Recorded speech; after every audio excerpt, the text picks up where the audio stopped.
So, psychology and sociology and literature. The first is ID, superego, and ego. According to Sigmund Freud, humans have psychological structure contained by three elements: ID, ego, and superego. The ID is something that underlies a person's personality. ID can be represented as basic natural need. ID works by adhering to the pleasure principle. The ID seeks instant gratification of human wants and needs. When these two are not fulfilled, a person can become tense, anxious, or angry. Example of ID. If you feel very hungry or sleep, then you will eat or sleep until you fulfill your need. And there is ego. The ego is a component of personality that is responsible for dealing with reality. According to Freud, the ego develops from the ID and ensures that the impulse of the ID can be expressed in ways that are acceptable in the real world. In other words, the function of the ego is to filter out the impulse the ID wants to satisfy based on reality. An obvious example of ego is rules. All the rules that are made are to prevent humans from going wild and out of control. He stated that the ego mostly dominates humans at the age of 2 until 3 years. And there's superego. The superego is a moral aspect of a personality that is obtained from parental care or norms and values in society and is based on morals and judgments about right and wrong.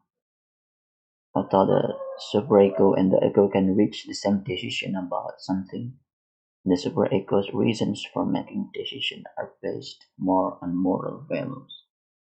Meanwhile, ego decisions are based more on what other people think. Example of the superego. If someone is raised in an environment that is ignorant and individualistic, one can be sure the superego are a dual conscience. And the next, hierarchy of needs. It's Abraham Maslow theory, or used to call Maslow theory.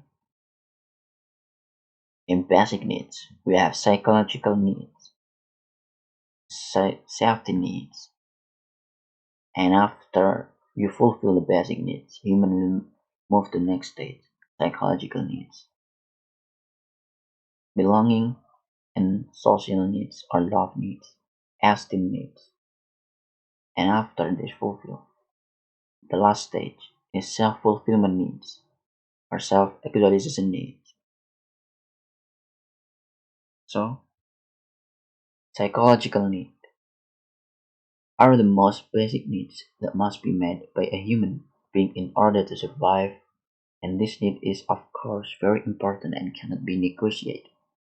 Some examples of human psychological needs include eat, drink, and sleep. Second one, safety needs. The need for a sense of comfort or safety. It usually arises in a human being when his basic or psychological needs have been met or fulfilled. Humans need a sense of security when living their lives, which can be in the form of security protection at work, personal or family health insurance, guarantee of continuity of work. And then the third one, belonging or social needs or love needs.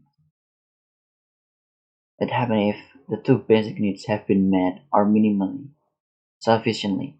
Humans tend to want to establish social relationships.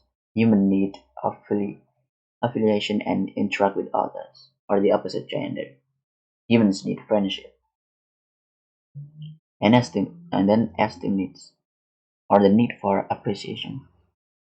When humans have interact intensely with their social environment, then a desire arises from within oneself to want to feel respect, appreciate, and recognized for their expertise and ability to do something.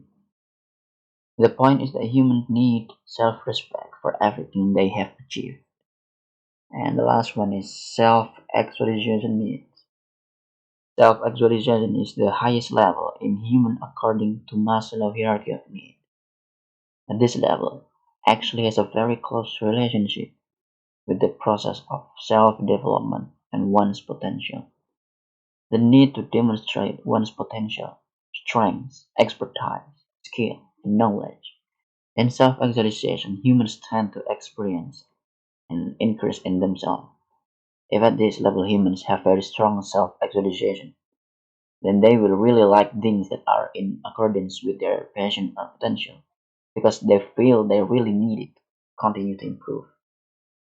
From this five level, can be concluded that according to Maslow's hierarchy of needs, humans must first fulfill their basic or psychological need before meeting other needs or move to the other needs at their upper or higher level.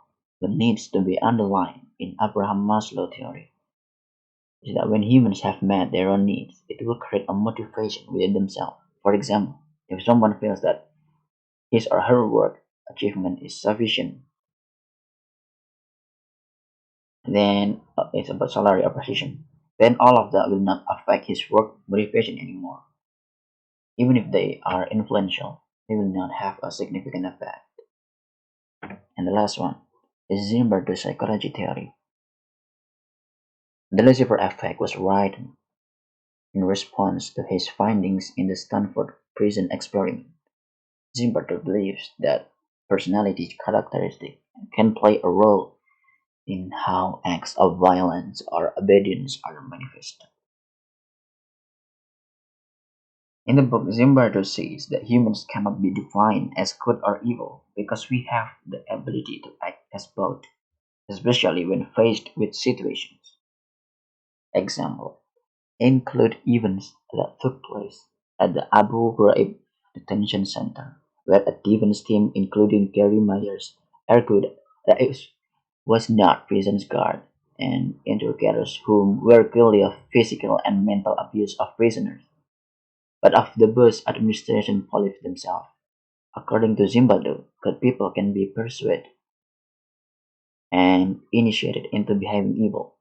They can also be led to act in irrational, stupid, self-destructive, antisocial, and mindless way when they are involved in a total situation that affects human nature in a way that challenges the sense of stability and consistency of our individual personalities, character, and morality.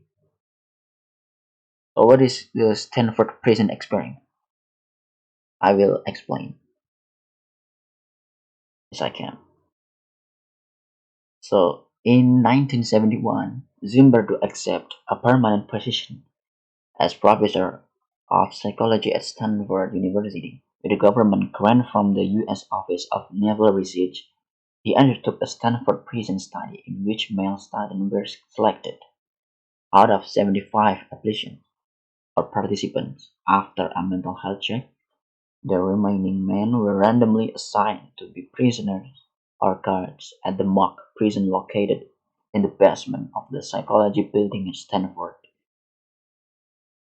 The only piece of furniture in each cell is a baby cot. Insulting cells are small cabinets without lighting. Zimbardo's goal for the Stanford prison study was to assess the psychological effects on his students, who was randomly assigned to become a prisoner or prison guard. Zimbardo himself took part in the study, playing the role of a prison superintendent who can mediate between guards and prisoners. He instructed guards to find ways to dominate prisoners, not with physical violence, but with other tactics, approaching torture, example, such as sleep deprivation and punishment by solitary confinement. Later in the experiment, as some guards became more aggressive, took prisoner beds so they had to sleep on the floor of the prison, and forced them to use the bucket kept in their cells as toilets, and refused permission to empty the bucket. Neither the other guards nor Zimbardo himself intervened. Knowing that their actions were observed but not reprimanded, the carers assumed that they had implicit consent to the action. In subsequent interviews, several guards told interviews they knew what Zimbardo wanted and they were doing their best to make it happen. Less than 2 full days into the study, an inmate or the prisoner began to suffer from depression, uncontrollable anger, crying, and other mental disorder. The prisoner was finally released after screaming and acting unstable in front of the other prisoner. The prisoner is replaced by one of the substitutes. So that's it for me. Thanks for watching my video.